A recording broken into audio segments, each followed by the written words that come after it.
Untuk menghindari pejalan kaki yang merobos lampu merah, mobil melaju tak terkendali ke arah wanita ini. Dan perut wanita ini masih ada bayi yang belum cukup bulan. Karena tidak sempat menghindar, wanita itu membalikan badannya dan melindungi perutnya. Lalu dia ditabrak oleh mobil dan jatuh ke lantai. "Tolong aku. Tolong selamatkan aku. Aku masih punya bayi di perutku. Tolong selamatkan aku." Terdengar suara ambulans. Wanita itu segera dilarikan ke rumah sakit untuk perawatan darurat. Dia yang terbaring di meja operasi dan memakai masker oksigen. Dia tidak berani menutup matanya hingga dia melihat anak yang dilahir lebih awal dan mendengar tangisan anaknya. Dia baru dengan tenang menutup matanya untuk selamanya. Tapi Yuri tidak pergi selamanya. Tapi dia menjadi arwah dan terus menemani putrinya. Paginya membawanya ke sekolah, kemudian menemani dia pulang dari sekolah. Malamnya dia menemaninya tidur. Jika tidak ada kerjaan, maka dia akan kembali ke rumah duka dan bersembunyi di guci milik dirinya. Pada hari kematiannya adalah hari yang paling bahagia untuknya. Bukan hanya karena keluarga akan datang mengunjunginya dan beribadah, tapi juga karena Yuri bisa makan sepuasnya makanan yang mereka bawa. Bahkan bisa meminta dewa untuk meneruskan pesannya. Lain kali minta keluargaku membawa whisky untuk meringankan masalahku. Tapi dia lupa, hari ini juga hari yang paling menyedihkan bagi keluarga. Ayahnya menangis ketika dia menatap foto putrinya. Yuri yang melihat hal ini juga sangat sedih. Namun ibunya berkata, "Kau masih bisa menangis. Dia pergi lebih awal daripada orang tuanya." Apa yang menyedihkan tentang hal itu? Apakah ibunya tidak sedih? Tidak. Di kamar mandi saat tidak ada orang, dia menangis lebih sedih daripada siapapun. Melihat ibunya yang menangis, Yuri hanya bisa menahan air matanya. Dia tidak bisa maju untuk menghibur ibunya, dan juga tidak bisa memeluk ibunya. Dia hanya bisa diam-diam berdoa agar ibunya baik-baik saja. Seo-woo mengambil steker yang berair di atas lantai. Langkah demi langkah dia menuju ke soket. Air di steker masih terus menetes. Yuri yang melihat ini, dia bergegas untuk menghentikannya, tapi tangannya tidak bisa menyentuhnya. Untungnya, ibu tiri datang tepat waktu, sehingga Seo-woo terlepas dari bahaya. Yuri yang melihat itu, akhirnya dia melepaskan semua perasaan di dalam hatinya. Ya, dia sudah mati. Bagaimana mungkin bisa memegang putrinya? Bahkan melihat putrinya yang silau oleh sinar matahari hingga tidak bisa membuka mata. Dia bahkan tidak mampu. Dia hanya bisa menemani putrinya secara diam-diam. Tapi meski begitu, dia sudah merasa sangat puas.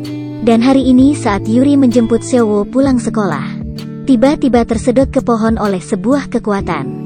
Ternyata itu adalah kekuatan dewa. Dia tidak diizinkan untuk mengikuti putrinya, tapi dia tidak pernah menurutinya. Dewa tidak bisa menghentikan dia, sehingga dia pun terpaksa memberitahu ibu tiri Seo-woo. Di rumah mereka ada roh-roh jahat, dan dia menjual jimat kuning agar terlindung dari roh jahat. Yuri melihat itu, dia segera menghentikannya. Tapi saat itu, Seo-woo tiba-tiba menepuk wanita dewa itu. Dewa itu tersenyum dan menundukkan kepalanya. Tapi menemukan bahwa Seo-woo tidak melihat ke arahnya, tapi ke Yuri yang di samping.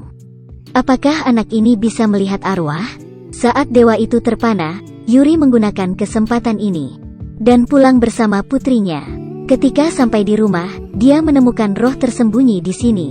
Karena dia takut itu akan mempengaruhi kesehatan Seo-woo, Yuri ingin mengusirnya.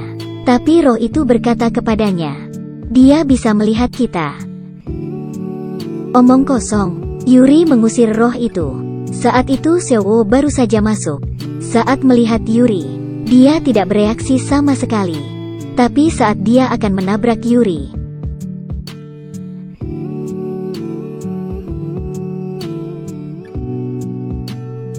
dia meminggir. Itu tidak mungkin. Seo-woo. Ya. Yuri terkejut hingga terduduk di atas lantai. Untuk mencari tahu kebenaran, dia hanya bisa menemukan dewa wanita itu. Akhirnya dia tahu, rupanya karena dia terus-menerus di samping Seo-woo, menyebabkan Seowo lebih lemah daripada orang lain. Itu sebabnya dia bisa melihat arwah. Dan karena itu juga, setan-setan kecil akan berkumpul di sekitar Seowo. Tapi dia masih muda. Dia tidak bisa membedakan yang baik atau buruk. Dalam sekejap mata, dia ditipu oleh setan kecil. Yuri masuk ke kulkas dan menemukan Seowo dalam keadaan pingsan. Dia ingin membawa putrinya pergi, tapi tangan tidak bisa menyentuhnya. Dia hanya bisa berteriak. Dia berlari untuk memberitahu guru, tapi guru tidak bisa mendengar suara dari arwah. Terpaksa Yuri berlari kembali ke lemari es.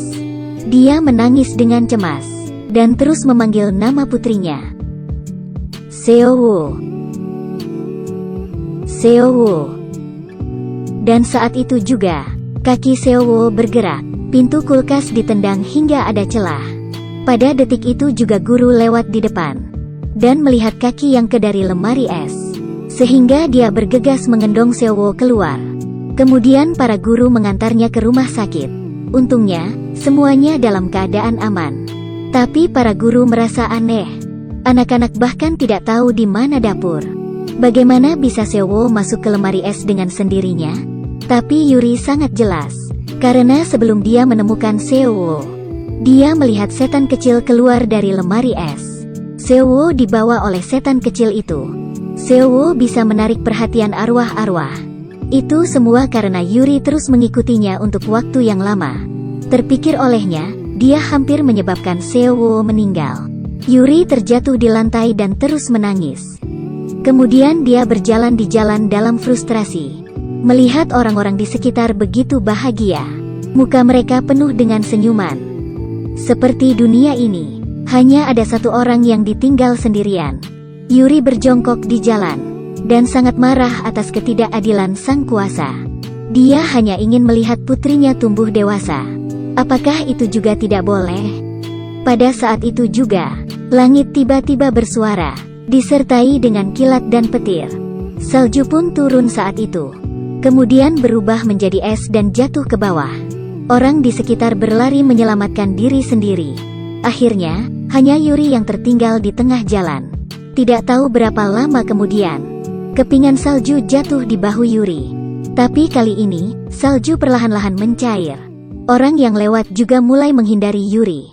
Apakah semua orang bisa melihatnya? Dia kembali dari kematian?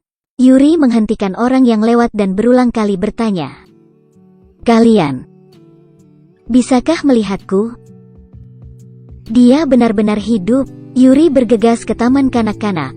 Kali ini, dia memeluk Seowo dengan erat. Suhu pelukan ini membuatnya menangis. Saat ini, dia benar-benar merasakan kebahagiaan menjadi seorang ibu. Tapi kebahagiaan selalu tidak lama. Dewa wanita itu memberitahu Yuri, dia hanya ada waktu 49 hari di sana. Dalam waktu ini, jika dia menemukan tempat untuk diri sendiri, maka dia bisa hidup selamanya. Jika tidak, dia akan hilang selamanya. Yuri bisa kembali dari kematian adalah sebuah keajaiban. Bisakah dia melakukan keajaiban berikutnya? Di atas adalah drama Korea, Hi Bye Mama. Jika hanya menonton episode pertama, itu sudah membuatku menangis. Teman yang tertarik dapat mencari sendiri film ini. Terima kasih, bye-bye.